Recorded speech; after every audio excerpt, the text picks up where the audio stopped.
But we can put the thalidomide, we don't know who, the problem is, the press, all of us, we don't know who would have been saved. We don't know who those 14,000 people are. We can put the thalidomide baby on the cover of Life magazine. We can show the mistakes, and the bureaucrat is terrified of being blamed for that. But we don't know who freedom would save. Right now in this 15-year pipeline, there are fat substitutes. Chemicals that would let you eat all the chocolate cake you want and not get fat. Now, we're waiting 15 years because there's a tiny chance there might be some carcinogen in there. They want to be sure. And instinctively that sounds good. But wait a second. Thousands of Americans, Roy Childs died. Thousands of Americans die from obesity every year. Some of those people would be saved by the fat substitute. And the rest of us would have a lot more fun. Doesn't that count? It doesn't count in the government equation.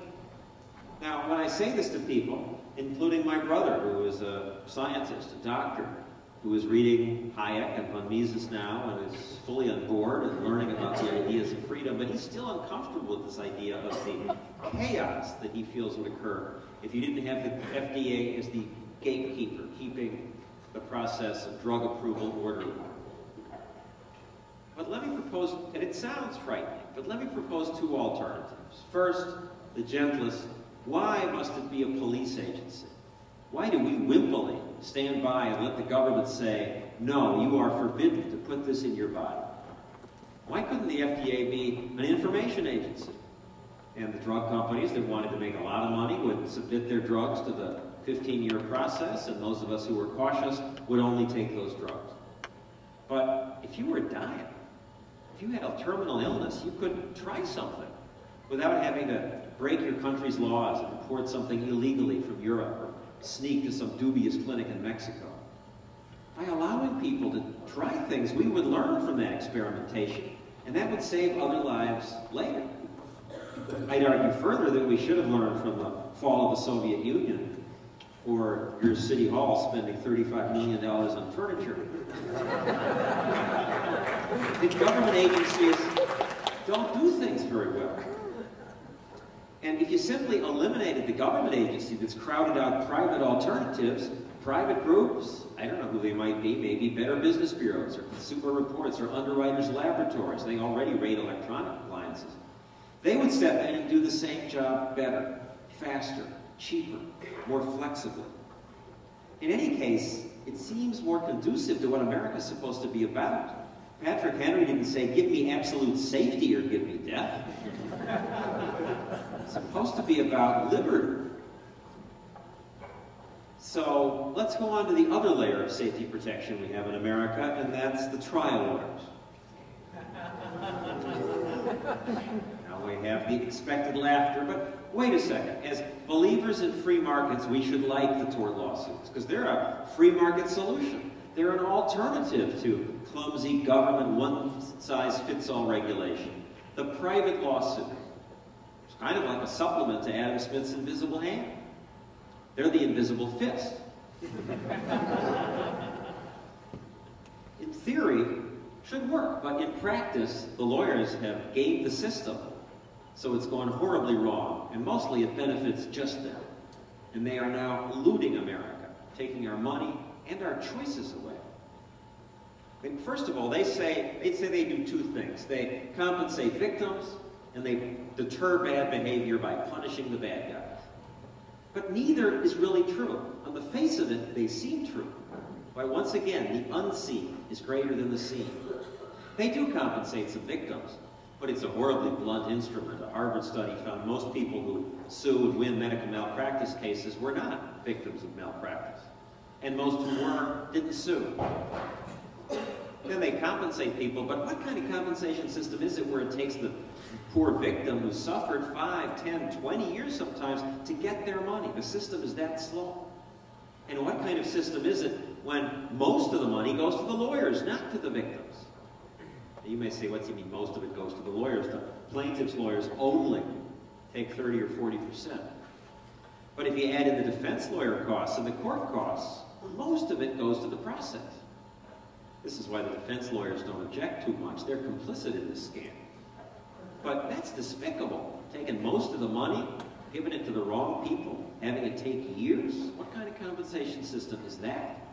And then they say they deter some bad behavior. And that's true. A lot of people are scared of the lawyers.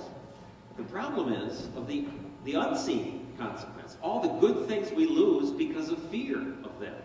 One way to protect yourselves from the lawyers is not to try. Not to invent the new safety device. Not to invent the new drug. The problem with their compensation system is that they attack the people we need most, the people who stand on the edge of life and death. They attack the obstetricians. If the obstetrician quits because his malpractice premium is $150,000 a year, and you are injured because you have the baby while driving an extra 60 miles to try to get to the hospital, then there's no one to sue. We're not safe. A few years ago, they sued the vaccine makers. They claimed the vaccines were not as safe as they could have been.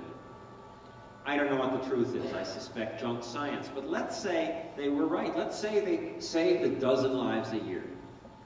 Is it worth it? I don't think so anymore.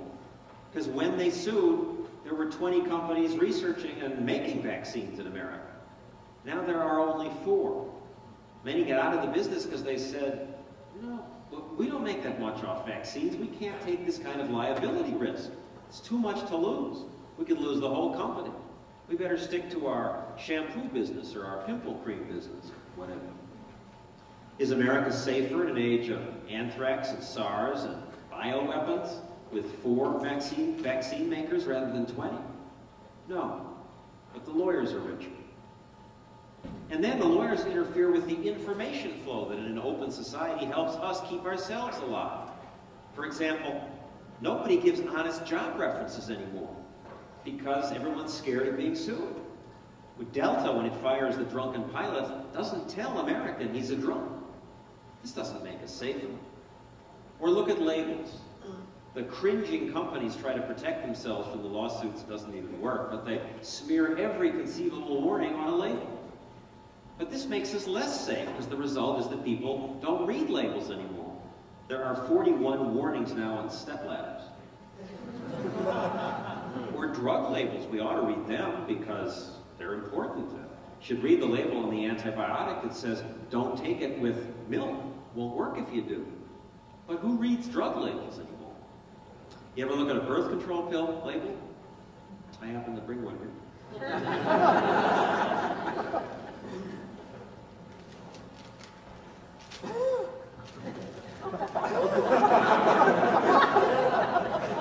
Tiny fine print, both sides of the page.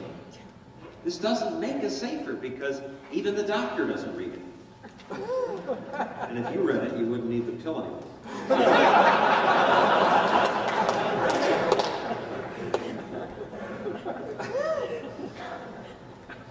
It took me too long, but I came to realize that leaving people alone will protect us better than government and lawyers will.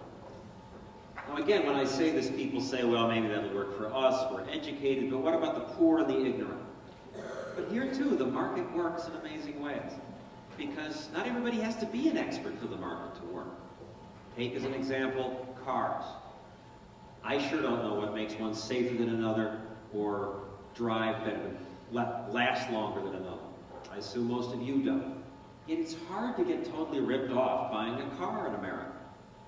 Compare the worst you can buy here with the best the planned economies could produce. That was the Trabant. Remember it? The East German car, the pride of the Eastern Bloc. It disappeared as soon as the wall fell. Now why? Why was their best unable to compete with our worst? Because not everybody has to be an expert for the market to work.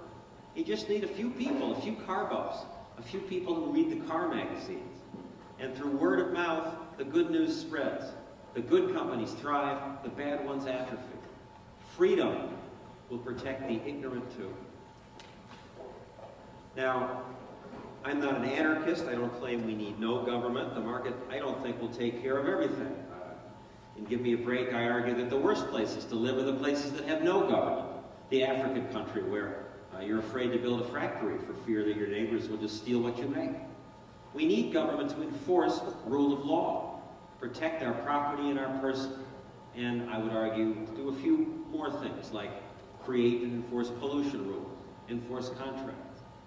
But how much central planning like that do we need? How big should government be? 5% of the economy? 2%? We seldom ask this question. We should. Can I have the first slide? For most of the history of America, government was less than 5% of the economy. This is a chart from the book. I mean, less than 5% of the economy when we grew the fastest, when we expanded to the west. I mean, less than 5% of the economy when we grew the fastest. I mean, less than 5% of the economy when we grew the fastest.